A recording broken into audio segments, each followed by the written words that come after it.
Robin meluncur dengan anggun menggunakan kelerengnya. Keduanya saling beradu. Sugaru melompat ke udara. Robin mengejarnya. Saat mendarat, Sugaru mencoba menendang Robin. Tapi Robin menghindar. Sugaru hendak menyerang lagi. Tapi Robin curang dengan menggunakan senjata rahasia. Inilah kekuatanku yang sebenarnya. Ia berlutut dan memutar bola matanya.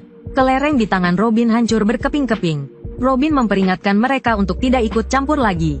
Ia pun berbalik dan pergi. Sugaru mengatakan ia kalah. Ayanosuke tidak peduli. Ia menyuruh Sugaru pergi ke rumah Fogg.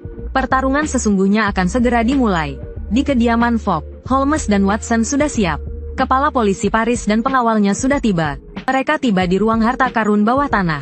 Yaya memberitahu semua orang bahwa mereka akan berjaga di puncak menara. Sedangkan 2 orang dari Lloyds mengatakan mereka akan bertahan di permukaan. Dengan pintu gerbang tertutup, hanya tersisa 6 orang di dalam bunker.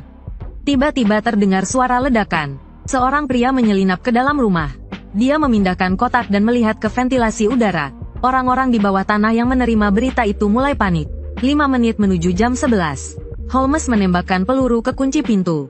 Meskipun Robin ahli membuka kunci, dia tidak akan bisa membuka kunci yang rusak. Orang di dalam tidak bisa keluar. Orang di luar tidak bisa masuk. Hanya perlu menunggu sampai pagi.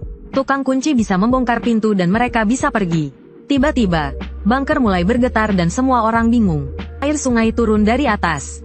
Air sungai membanjiri ventilasi di atas kepala. Seiring air semakin tinggi, Holmes mengakui dia sedikit keliru. Semua orang terjebak di dalam bunker. Inilah yang pantas untuk seorang penjahat. Dalang dibalik semua ini adalah orang tua yang suka memodifikasi tubuh manusia.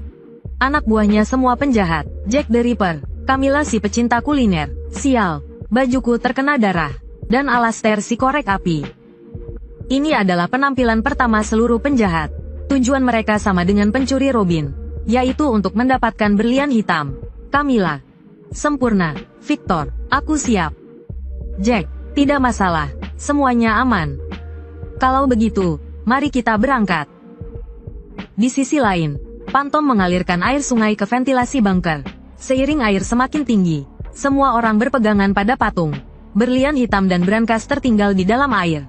Setelah menerima berita, Lloyds menyuruh nomor 7 untuk menyelamatkan semua orang.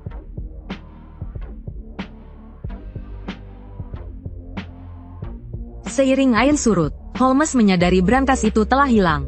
Waktunya tepat jam 11.30.